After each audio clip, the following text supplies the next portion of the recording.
Kabado sa job interview? At baka hindi mo maipakita ang best version ng sarili mo? Chill lang, tropa! Today, pag-uusapan natin kung paano gamitin ang body language para mas lumakas ang dating mo sa interviewer. Una sa lahat, posture pa lang, panalo na!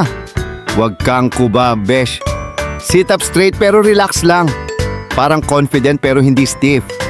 Dapat mukhang alert at interesado.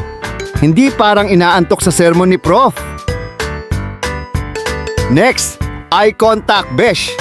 Huwag mo titigan parang horror movie. Pero huwag ka rin namang iwas ng iwas. Ang eye contact ay sign ng confidence at honesty. Kung kaya mo, tingin sa interviewer habang nag-e-explain para ramdam nilang sure ka sa sinasabi mo. Isa pa, active listening is key. Pag nagsasalita si interviewer, inod mo ng konti at sumabay sa energy nila. Huwag lang yung parang bobblehead, ha? Basta ipakita mong interesado ka sa pinag-uusapan.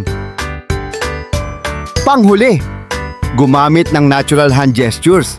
Huwag kang matakot gumalaw. Pero wag OA, konting galaw ng kamay habang nag-e-explain ay nagpapakita ng enthusiasm at confidence sa sinasabi mo.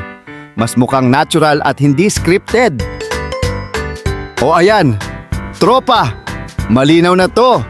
Good posture, eye contact, active listening, at natural gestures. Combo na yan para mas ma-impress ang interviewer sa'yo. Kung gusto mong mailabas ang best version ng sarili mo at makuha ang dream job mo, apply with us today. Malay mo, ito na ang simula ng bagong career journey mo.